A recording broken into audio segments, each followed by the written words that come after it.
Two questions up here as well. Okay. Just a Take quick. three more. So you mentioned about the insertion is real time. How about deletion? It's also the rate. How about deletion? Okay. Yeah. So the question is about deletions. Great question. Milvus implements soft deletes. So when you delete your vector, it's actually just flipping a bit inside of Milvus first, inside of the database. And then once there are enough deletions, it will actually do what's called a compaction, and it'll merge many of those segments together into one big one. So yeah, the deletes are also immediate. Okay, we'll take two more questions. One and from the gentleman up here as well. Go ahead. So the purpose of this RAG is really to figure out all the sign of all of them between all one which responds to each other. Is that right? Yes, that's right. But if you have a billion vectors in your vector database, it's going to take forever to compute all billion vectors, to do brute force over them. So we build an index over it, and this is what I was talking about here a little bit earlier.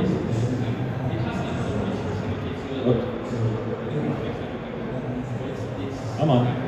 So we'll build an index over these vectors, and choosing the right index is also very, very important for your application. You shouldn't just use HNSW for everything, right?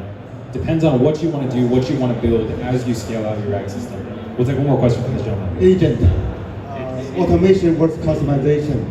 Do you recommend some kind of flow engine, untrain enough chat flow and use that, and to automate this, allowing at the same time to customize? It's a lot of work.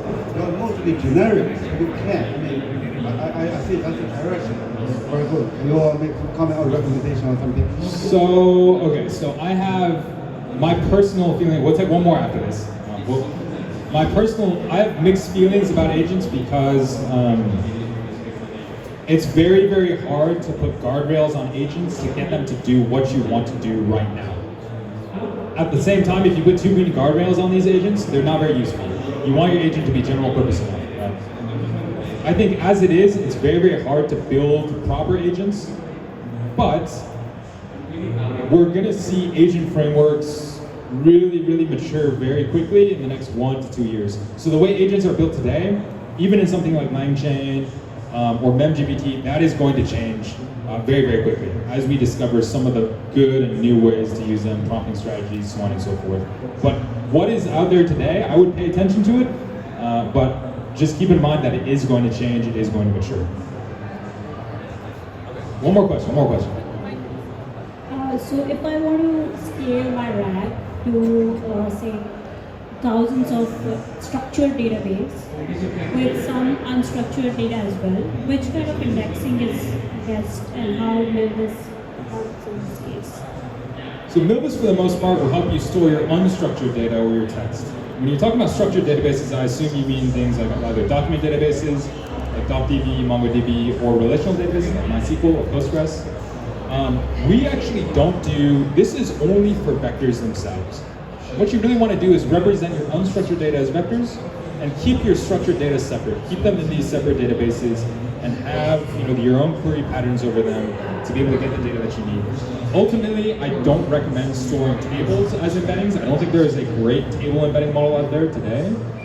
Maybe there will be. I do think there will be. But today, I recommend having these in 2 different data stores and querying them separately. Great question. Yeah. So the Milvus version updates, like Milvus version 1, I created index, and in the version 2, the backward compatibility of the underlying database is ensuring that indexes always works in many versions of the Milvus. The current version of Milvus out there is 2.4, Milvus 2.4. I would say within each major minor version, it will be fully compatible, right, with Milvus 2.4. So once you get to those, all major minor versions will be compatible with each other. The patch versions will be compatible with each other, and the major.minor will not be compatible with each other. So what you can run with Milvus 2.4, the API version of PyMilvus, Milvus 2.4, you won't be able to run with PyMilvus 2.3. When you're dealing with multimodal RAG, do you feel that graph-based indexes are better, or like what would be the preferred indexing method? Well, at the end of the day, graph-based indexes, I think it depends on what you're trying to do, right? Graph indexes are there for strong recall and high performance. And when you have something like HNSW, or if you're building something that utilizes, if you're just building something out of the box, you don't have a lot of vectors, I actually wouldn't worry about it too much. It's once you start getting to, let's say, 50 million or 100 million vectors, you should start paying attention to what indexing strategy you use. The key thing is that different indexing strategies have different recalls, so you're probably gonna lose some important context if you use a weaker indexing strategy, right? The strongest ones here are HNSW and flat, but flat is essentially brute force indexing, so it's gonna take a very, very long time. With that being said, we do actually have some users of Milvus who have decided, hey, we're just gonna use flat indexing because we're building vector search, we're building a RAG system for each individual one of our users, and those users, they simply don't have a whole lot of data. Maybe they only have 10,000 vectors, and we can do brute force search overall. So great question. I'm gonna continue on with the slides here. I'm gonna check how much time I have left. So I've got 45 minutes left. I do want to get to the multimodal portion as well. I think that's sort of the bread and butter of this. We're going to talk about two different things. The slides for the multimodal part are actually pretty short, so we will have plenty of time for questions after this. When we talk about open source. So one thing I want to run very, very quickly is today we released what is called Milvus Lite. Milvus Lite is a version of Milvus, a vector database that you can simply run inside of Python, inside of a Jupyter notebook. I'm going to run that here, right? All you need to do is, this is actually something that everybody can do with me. All you need to do is inside of your notebook, you need to pip install PyMilvus, and then you can have a vector database that is running locally. It has all the features of Milvus built into it, and you can start testing your RAG system just like that with snap your finger. Like I said, again, this is running 100% in Colab, 100% in a Python environment. I'm going to show you guys very, very quickly how to use this, how to create a client, how to query, how to insert vectors into your vector database. So we're installing PyMilvus here, right? Once this is done, again, we're going to restart the runtime so that it loads all the new versions and libraries that we have. And directly inside of this particular notebook, what we can do is we can create a Milvus client and we can point it to a local file that it's going to use to store all of my vectors and the metadata that's associated with those vectors, right? So all of my, all of the vector data is being pointed directly in this file called milvus.db. You can actually see that it's right here. There is a lock on it as well because there are active clients accessing that milvus.db. So I'm going to close that. And then there's just two more things that I want to do here to show you it's very, very easy to get up and running with a vector database inside of your Jupyter notebook. You simply create a collection. A collection is it's similar to a table in a relational database. It's simply a single collection or group of vectors. In this case, I'm going to give it a name called GenAI Summit. The vector dimension is going to be 3. So again, usually this would be 384 or 768, 512.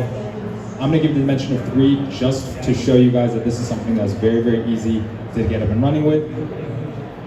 So we're going to create that collection, and then we can just start inserting and querying vectors, and it's just like that. It's very, very easy to use. We can use a vector database, this fully fledged vector database, actually, what you see here in this particular image,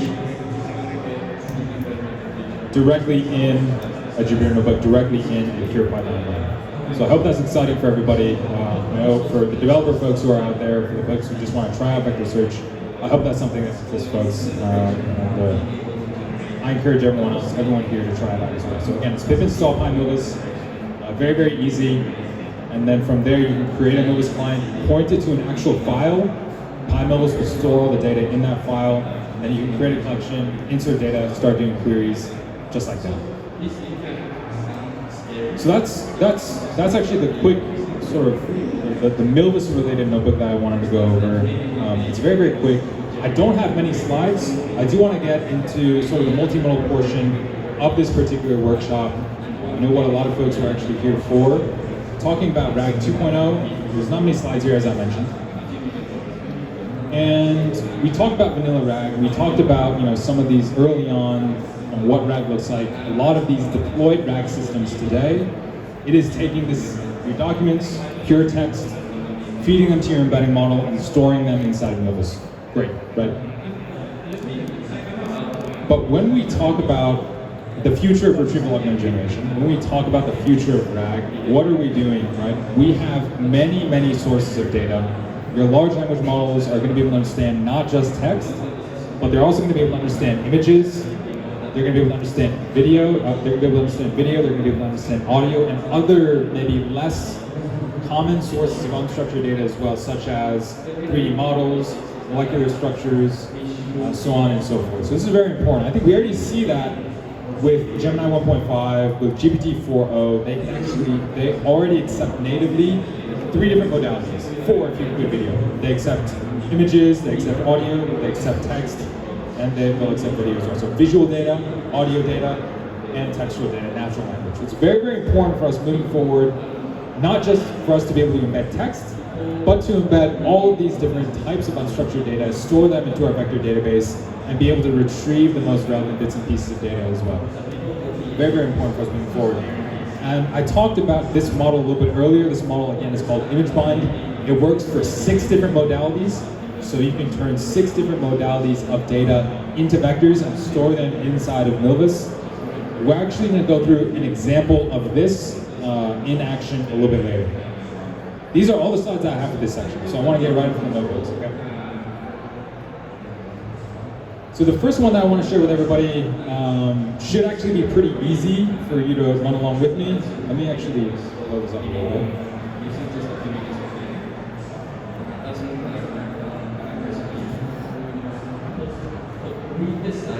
So what are we doing? When we talk about multimodal data, I think the first one that I want to start with is video. Video encompasses everything. Video encompasses audio, it encompasses images, and sometimes you'll have text in those videos as well. So if you have a picture, right, if you have a frame, that frame could have some text on it, and you want your large language model to be able to have context into those individual things. So what I'm doing here, and again, this is sort of a library that I just created that's meant to work specifically with Novus. It's called Radiant. What I'm doing here is I'm doing a couple of different things. So I've downloaded the Google I/O pre-show.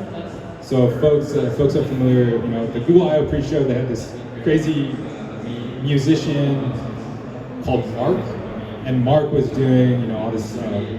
He's basically making music on the spot, sort of like a free-form electronic music. And I want to be able to ask and answer questions over all of that data. And one of the things I'm doing here? The first thing I'm doing is I'm going to create this thing that I call a flow, and in that flow, I'm going to give it as data the actual location of where I've downloaded the Google I/O pre-show.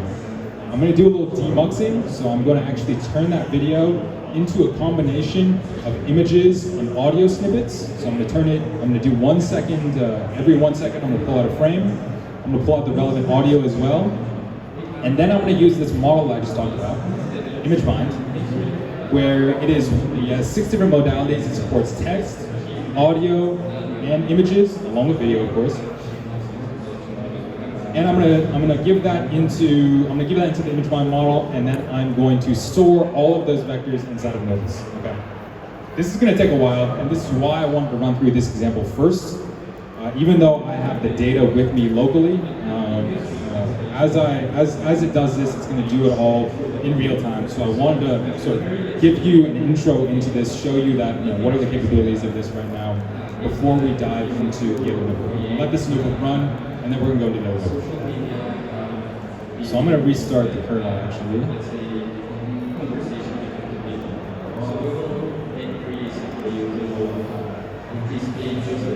So I'm going to run the first 2, and again, this second one is going to take a while to run because it's loading up the video, it's chunking it up into audio, and it's chunking up into frames, and then I'm going to vectorize everything and store all of it in Zilliz. So again, this is going to take a while to run. probably about 15, 20 minutes or so. We're going to let it run. We're going to look at another. We're going to look at another notebook first that doesn't have as many modalities. So we're going to actually look at this. This interesting one is gift recommendation with GPT-4o. Okay. So I think if anybody has ever had, you're trying to, it's your partner's birthday or it's Christmas or whatever, and you want to find a gift for them. You want good ideas, and you want your LLM to have context into the actual images as well. This is a great way to do it. So we're going to do a couple of things here. So we're gonna there's a really big data set that it's going to be downloaded. I'm actually not going to do it here right now. This data set is based on Amazon review data, so it will download the reviews, it will download the images themselves, and download the product images, and it will download the descriptions as well. It's going to use this multimodal encoder from sort of BG, so if folks are familiar with AI, this is the encoder that we're going to be using. It's going to turn all of those individual bits and pieces of information into vectors, store them inside of our vector database, and then we're going to find the most relevant results based off of it.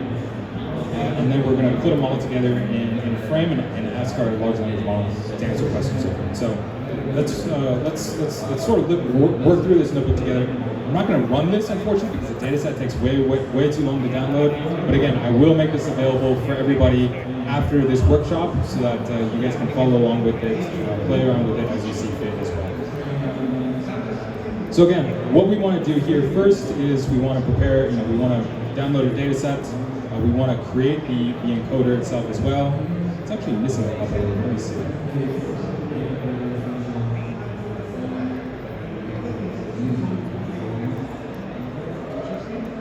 So there is as we work through this notebook, there's actually some files here that are actually directly in the directory that we needed to grab it from. This is one of those. So this download images file. It will actually download all of the images in the text related to the Amazon database. I'm not going to do that here. It takes probably about an hour or an hour and a half to download. And also, this particular Colab instance, unfortunately, doesn't have that much disk. So I've run this beforehand, and this is the result that you can sort of see.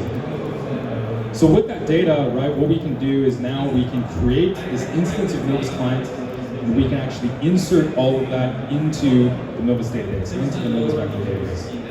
Again, this particular data set is called Amazon Reviews, right? And what's going on is that there's many different categories, toys and games and jewelry, so on and so forth. And all of these different categories, we're embedding everything and putting it into the vector database.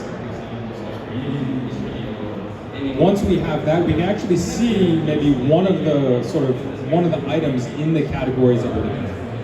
So in this case, we're looking at one of the items in the toys and games category. And not only is there a description, right? There's also an image here as well. So what we're doing is we're vectorizing both the description as well as the image, and we're putting both of these into the vector database so that again, we can retrieve the most relevant results and give that as context to our large language model. And what we're going to do here first is this is not using LangChain or anything like that. This is not using LlamaIndex. It's just RAG inside of a notebook. We're going to ask our model first, given a description of the person that we want to purchase a gift for, we're going to ask the model to give us some recommendations. Based on those recommendations, we're going to find a grid. We're going to generate a grid of good recommendations and give that as context into OpenAI so that OpenAI can recommend one of the gifts for us. So again, what we're doing here is we're giving it a message. This message is saying, hey, we're going to give you a description of a person, and we need you to generate a couple of diverse gift candidates. And as we run it, these are, we say, hey, our description is that this person, our partner, they love outdoor activities, they enjoy cooking, fantasy novels, photography, and they're interested in sustainable living. So what are some of the options that our large language model has given us? One of them is, hey, we can give them a hiking backpack, some eco-friendly cooking gadgets. I'm not really sure what those are. Some fantasy books, or some reusable produce bags, or a lighting kit, right? And all of these, what we're going to do is, given these, we're going to use multimodal search to generate some gift candidates based on the data that we have here already. So again, the data here is this Amazon review data. So this Milva search class, what it's going to do is it's going to simply hit our database. We're going to hit our collection. We're going to search against our collection for the most relevant bits and pieces of information. With these candidates, this particular code cell puts all of them into a grid. And this grid is what we are going to give to our large language model. Our large language model, once we do that, we'll create this panoramic view with this. Our large language model is actually going to, you can actually sort of see the result here. Our large language model is going to select a very, very specific set or a very, very specific gift for the person in question, for who we're interested in sort of giving this gift to. Again, this particular data set, it is available on Hugging Face data sets. It does take a while to download. I will make this available to everybody sort of at the end of this workshop so that we all, you can all go around, download it, play around with it, and modify it to maybe your particular application as you see fit, so that you can do, you can play around with it a little more as well. Any questions? So I know we ran through quite a bit in a very, very short amount of time. The description and the image are linked, or are they being retrieved separately? The description and the image, they are represented as two separate vectors inside the vector database. We're going to just see that up here. There's quite a bit of code here. I didn't want to describe all of it at once. You can actually see what's going on here. Give me one second.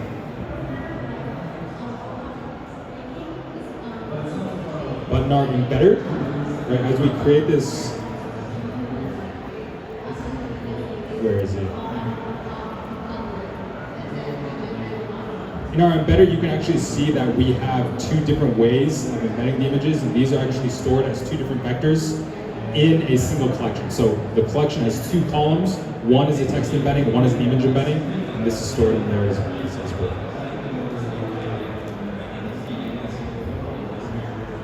So when you make the search, you do a separate search for image, and you do a separate search for text, and then do you collate the results and give us the top 5, or like how does it work? Or like you get results for image, or you get results for text, and in between you get results. What takes precedence? So how do you implement the precedence? for multimodal RAG, if you have two different modalities of data and you want to be able to search over both of them together, usually what you would do is, well, okay, I take it back. It depends on your data, but usually what you would do is you would be able to search for the images given text. So you have some images or you have some audio, and you want to be able to search for it with a text prompt.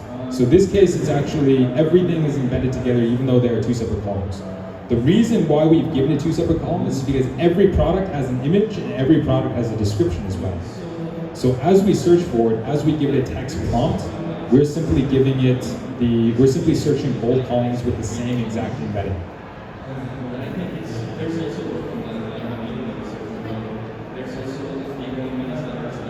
I have a follow-up question.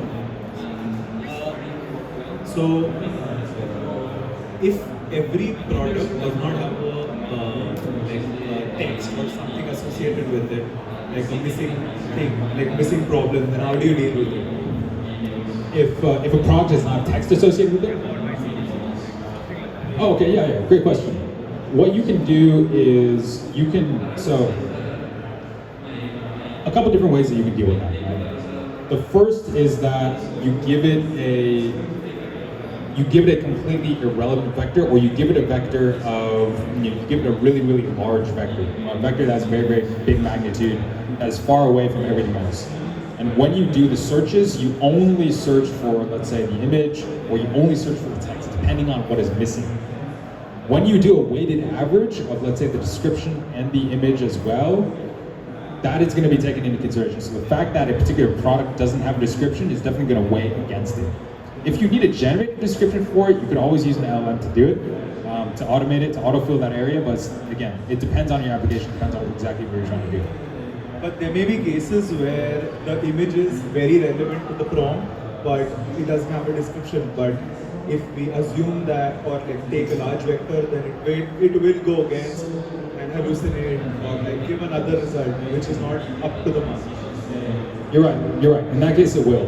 One thing that you can do then is you can store, instead of like this example, storing your vectors, having two different columns for your vectors, so we have two column vectors in this case, store all in a single column, right? Yeah, store it all in a single column, but what you'll need to do then is you'll need to attach metadata with each vector saying what modality it is, saying whether or not it's an image or whether it's a piece of text. You can do that inside of Milvus, and you'll be able to have really great results that way as well. If some of your products are missing images, if some are missing text, so on and so forth.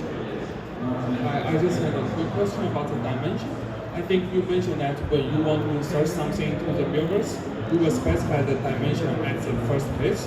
But for here, you use a model encoder. The dimension would be the same as the input sequence length, right? So what will happen if the sequence length is different from the dimension in the Milvus?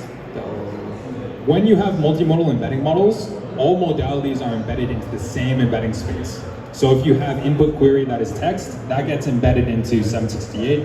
The images also get embedded into 768. So everything is actually in the same space, and that is why you can do multimodal RAG this way. That's why you can put everything in the same column and be able to run it just like that. Great question. What kind of indexing works best for large-scale multimodal embedding? So the nature of multimodal embeddings means that you have many different types of data, and different types of data can correspond to the same original pieces of data. So if you have products, for example, you have many images of one product, you have many descriptions of one product. If you have lots and lots of vectors, I actually recommend using something with quantization. So IVF PQ or IVF SQ, what that's going to do is it's going to reduce the cost of your vector database. Maybe you'll be able to use a single machine to store everything, to store, index, and search everything.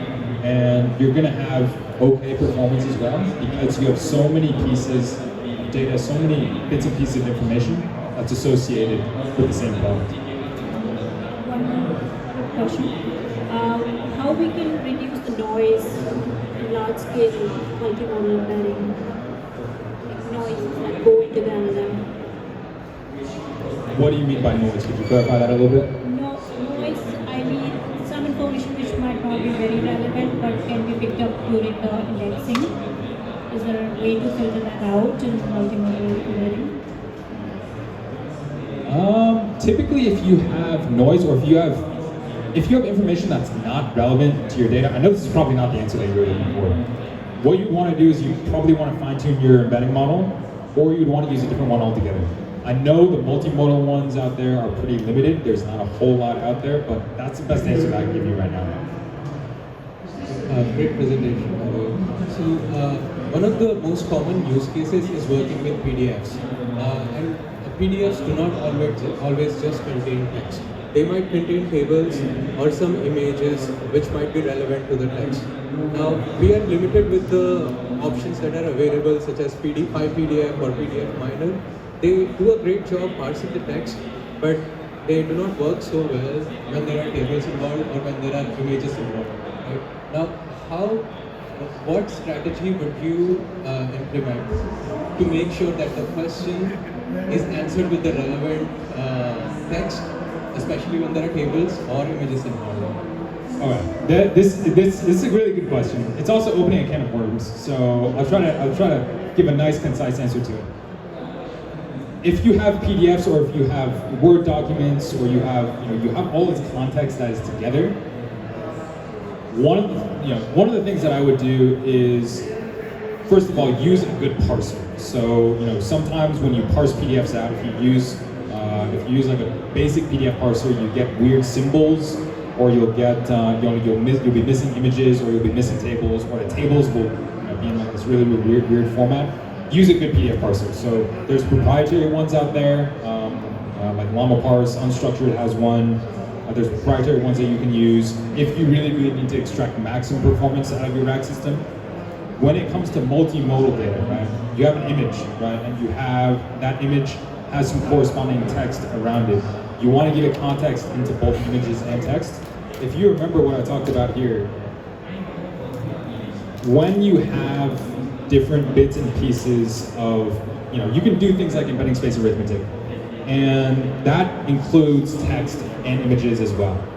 So what you can do is you can try taking the text surrounding the image, taking the original image itself, turning both of those into vectors and averaging them. That's actually going to give you reasonable context into the original data. Right? If you have just an image and you don't have any of the text around it, yeah, it's not really great. When your RAG system, your multimodal RAG system is not going to work out that way.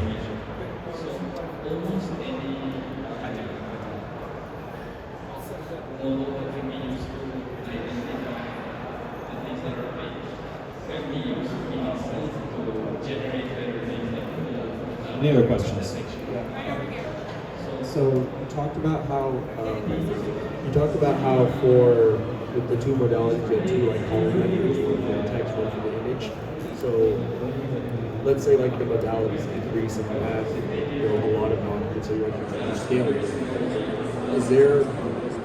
Is it first of all, will you ever encounter like latency issues? And then I know we talked about choosing the right index, but can you all perform any sort of like optimizations in terms of like doing like an approximate search and then doing like a dense search to deal with like the increasing number of modalities and like multiple factors? Yeah. So there are a couple questions packed into one there. One is about latency, and the other one is about can we have these multiple modalities together? Ultimately, latency, I can't answer that question for you. It depends on your application. It depends on what you're trying to bring for your users. I think we've seen some where they just don't care about latency at all because they say the generation takes so much longer than the actual search itself. In that case, you can use a disk-based index, something like this, and it'll give you 100, maybe 200 milliseconds of latency. We also have seen instances where people want to generate the first token immediately so that it feels like they're really having a conversation, right? In that case, you'd want to use either a GPU index or you'd want to use HNSW. We also talk about multiple modalities as well. Sorry, give me 1 second. You also talk about different modalities as well. If you have just text, I think it's okay to use sparse and dense vectors. If you're looking at other modalities of data, if you have images and videos, it's harder to turn those into sparse vectors. And a lot of the systems that do are usually doing it so that it remains backward compatible with traditional search. I recommend, if you're really going for multimodal RAG, just to use dense vectors for the time being. Thanks. This is really great stuff you're showing us. Does Zilliz support systems that would identify objects within images that might be loaded into? So that's a great question. Zilliz actually doesn't support that out of the box. It doesn't do OCR for you. Typically, you would need another framework or something else along those lines to do it. I actually do want to come back once this is done. I do want to come back to this particular example right here. This one, again, we'll talk about it a little bit later, but you typically need to do some sort of transformation to your input data first. In this example that I've shown here, the first thing that I'm doing is I'm demuxing the video. So the video is being turned into frames and 1 second audio snippets, and that data is then being vectorized and stored into Zilliz. For your case, what you'd want to do is you want to run it through a transformation that performs OCR first, or using Tesseract or some other library that's similar, and then you want to store the text as vectors inside of your vector database. So since the world do a hybrid search, so how do you evaluate, do the evaluation for the recall or Can you clarify your question real quick?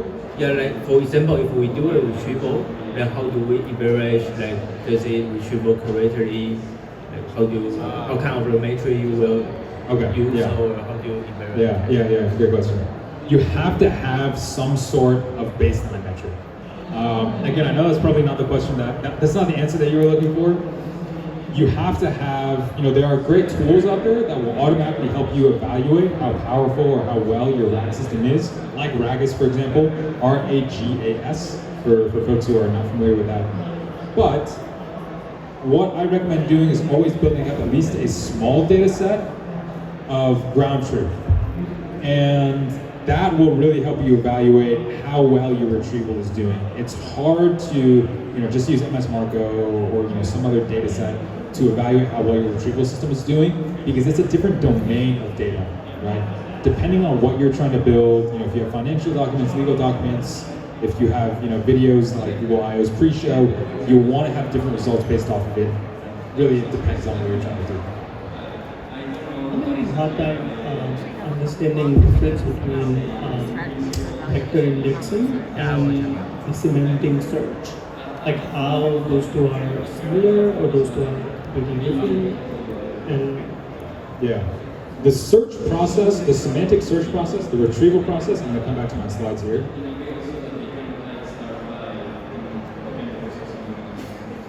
The retrieval process will use your vector index to find the most relevant documents, to find the most relevant data. In this instance, your index is simply something that's generated to help you traverse, to help you find the nearest neighbors, to help you find the closest vectors. It doesn't really play a huge part in RAG itself, but it does play an important role in figuring out what the best balance of resource usage, memory to CPU, so on and so forth. It's more of an engineering question rather than hey, how do I set up to extract maximum performance out of my RAG? Does that sort of answer your question? I think what I'm trying to ask is the vector indexing versus the semantic search like cosine and other search methods you mentioned. How, and then you also mentioned different vector indexing methods. How those two are related or have Great question. There are some indexes that are agnostic to the type of metric that you're using, and then there are other indexes. So for example, graph-based indexes, because they maintain connections to your nearest neighbors, you need to know what type of metric you're using in order to be able to do that well. There are other indexes out there where you don't really need to do that. I won't dive too much into this, but you do need to be careful for, and again, this is why I think it's so important for a vector database to be able to support multiple distance metrics and multiple indexes. There are certain pairings that you'll want to be careful of. There are certain indexes that you need to have the right distance metric. You have to specify a distance metric before, basically. You have to specify whether you're using cosine or L2.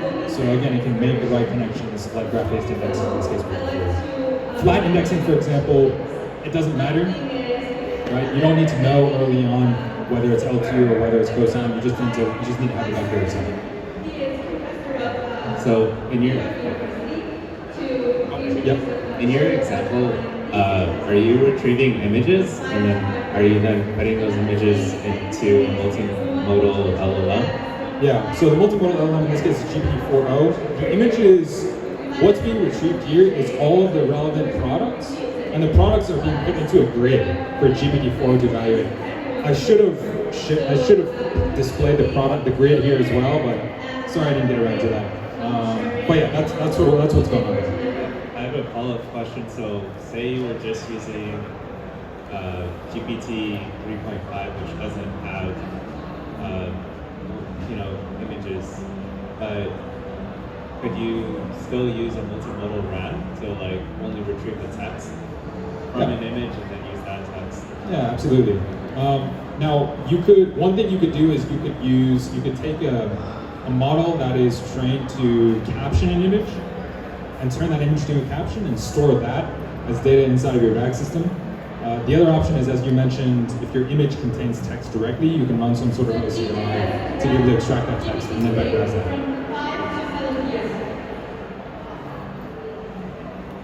Thanks. Kind of adjacent to the question before, I was wondering what kind of embedding model do you use for the images and how do you link those images to the description then? And do you retrieve by, let's say you get a semantic query, then do you retrieve the description only, or will that be linked automatic? Because before that you were talking about your two columns, right? And that would be kind of a relational database, I guess, almost then. Well, the two columns are vector columns. So they are simply, you have one entity and it has two, or it could have multiple vectors that are associated with it. And it's, I'll sort of give you an example here. Once this particular example finishes, once this other one finishes, if you have a multimodal model, or if you have a query, and you have these images and you have a text, they're mapped into the same space.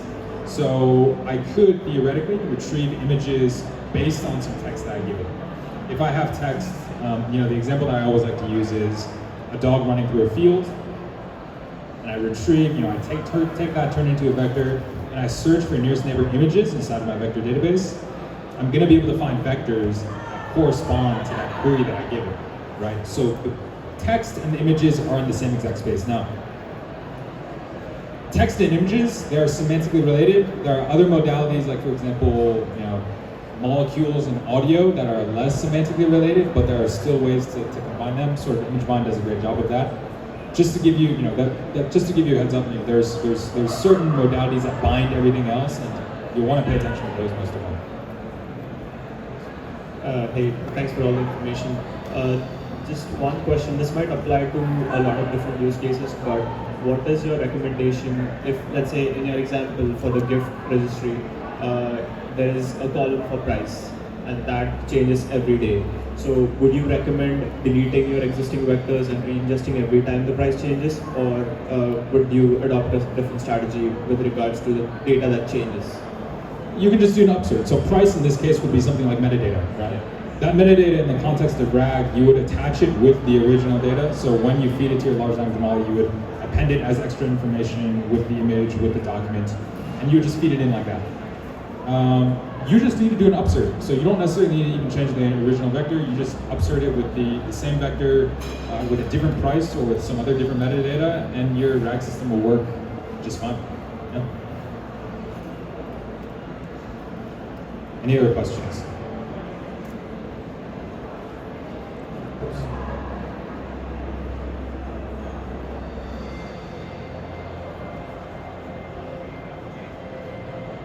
Okay.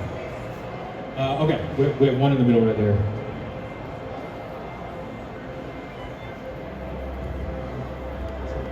So how do you deal with temporal data? Let's say there's a piece of information that was relevant in the past, and now you have more information about it, which is updated and might be different from the fact that was in the past, right?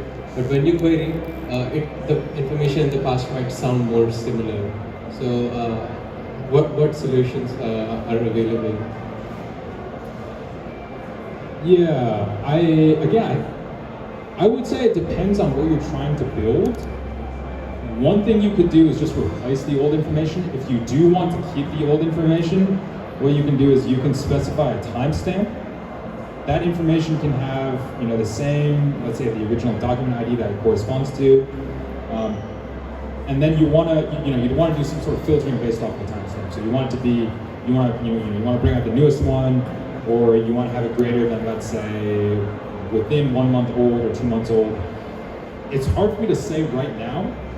Depends on what you're doing, and I think based on that, it's good to engineer like a schema around it to really meet the needs of your application. Sorry, I can give you a better answer. And I know you're looking for something a little bit better, but sorry, I can give you a better one. Any other questions? About 5 minutes left here. Okay.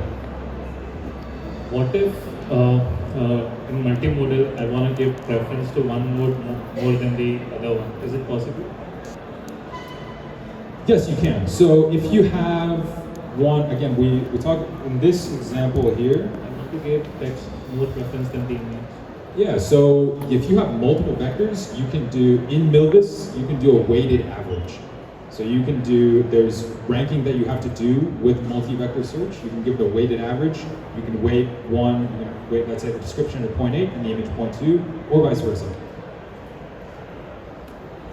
Yeah, so based on like the documents and like depending on the use case, like in some cases, like for example, if the documents are like very extremely similar to one another, there's only like a subtle difference. Do you think that the choice of a distance metric like is like a crucial factor in terms of like performance ability? And then also within Milvus, are we able to like design our own custom distance metrics for use case? In theory, you can design your own custom distance metrics. It is hard. It is very, very hard to import that distance metric into Milvus. In theory, you can. Honestly, I think for most use cases, just use cosine similarity. For most use cases. And if you have normalized vectors, use cosine similarity. And if you have non-normalized vectors, you can use L2. I think L2 is fine as well. Most models, I would say, if they're trained with labels, you can use either. Some models, I mentioned this a little bit earlier, some models, a lot of these sentence transformers models are trained with cosine similarity. In that case, you have to use cosine similarity. There are other models, there's very few of them, but there are other models that are trained with, let's say, mean squared error as a loss function. You want to use L2 distance for those embeddings. That's simply how the model was trained. Let's say I have a good gist of different manufacturing processes videos, and my goal is to be able to like find out, okay, like, oh, this thing is like jammed this way, that thing is like stuck the other way. What would you recommend like to approach this problem? So what I would do is first of all, you have to have a data set of pre-existing images of, let's say, jams or some manufacturing defects, and then you would want to use a general purpose, let's say, an image embedding model. Store the existing data set that you have along with those embeddings inside of Zilliz, and whenever a new query picture comes along, you see if it's similar to any of the other ones in your database, any of the other defects or any of the other images. Does that make sense? So yeah, in your case, you could use vector search for that, and other options, you could just train a model directly to optimize what you're looking for. So I do want to run through this one more time very, very quickly. Again, what I've done here is I've taken the Google I/O pre-show, I've really chunked it up, I've demuxed it into frames, into audio, and I just want to show this very, very quickly. I know I only have 3 minutes left. What I can do is I can also use image bind as a vectorizer to vectorize text too. So it vectorizes not just audio, images, and text. In fact, it does it all into the same space. So for example, I can do this, and this is going to create a vectorizer for me. I can give it a text query, right? I've already embedded frames and audio. I can run this as well, and then in PyMilvus, with my Milvus client, because I've already stored all of this data, all of these frames, and all this information into Milvus, I can simply create a Milvus client. Again, this is using Milvus Lite, just released today, very great for developers, and then we can find the most relevant bits and pieces of information there. And both the frames as well as the audio is in there. So what you can do is you can find the original file, so in this case, it is right here, right? I'm only doing a top K equals to 1. You can always do a top K is equal to, let's say, 3, 10, whatever you want. The more context, the better. The more context, the higher likelihood of something being relevant.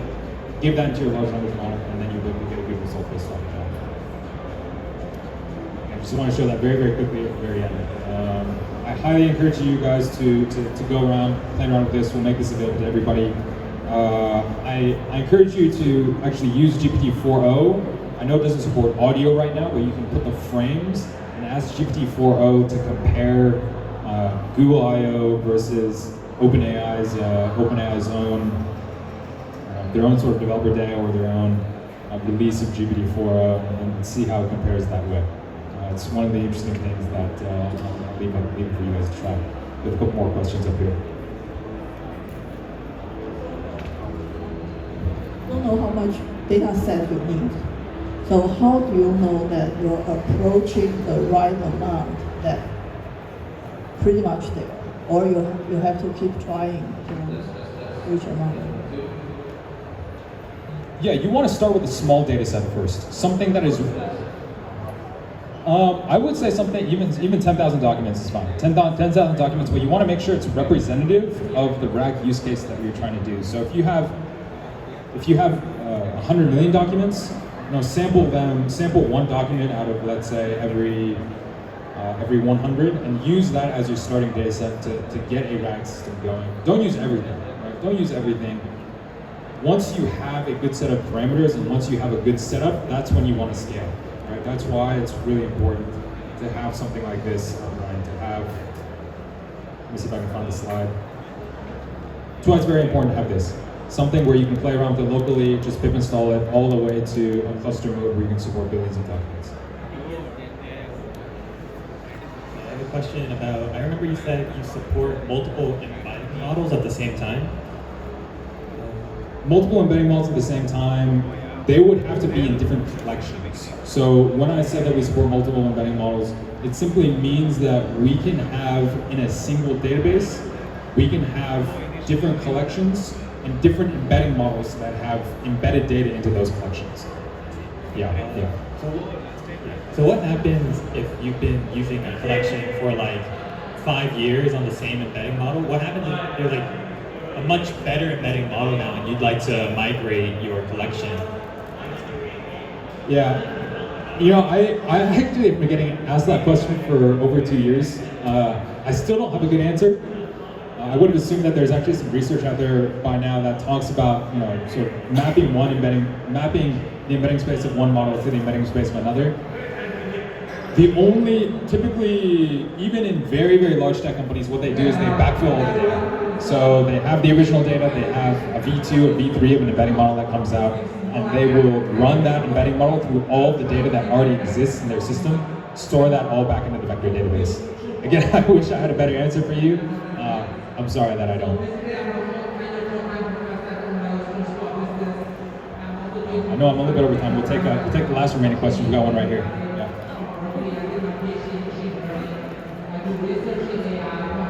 Sorry, it might have been asked already, but how do you make your RAG system play well with the live data? So say something you have a function that you're querying, say you're pulling some real context, and plus you have some RAG data that you want to also reference. How do you like kind of balance it out when it's going to the LLM? If that makes sense to you. So you have RAG data plus context? Is it?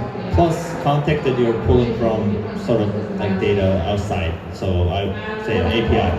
I could call some API to pull some real life data. How do you make it play well together? Oh, okay, I see. So the API that you get the API that you call, I assume it's giving, the API call is also context, right? That's also something that you want to give to your LLM in addition to what you're getting out of RAG. So RAG is only there, when you have a vector database, you can have real-time data inside your vector database too. So with Milvus, you can stream data into it and insert that data really in real time. We have examples of using Kafka to, as a sort of source for vector data for Milvus. And you can have that data be streamed into Milvus, have that be a part of your RAG pipeline without actually modifying the rest of it. Yeah. Yep. So I am a little bit over time here. I do want to thank everybody for coming to this workshop. It was a 2-hour workshop. It was pretty long. I will be around to ask if you have any other questions that you want to ask. I will be around to answer questions, really as long as you need to. I do want to thank our fun host here as well. So thank you everybody for attending this session, and I'll be around if you have questions.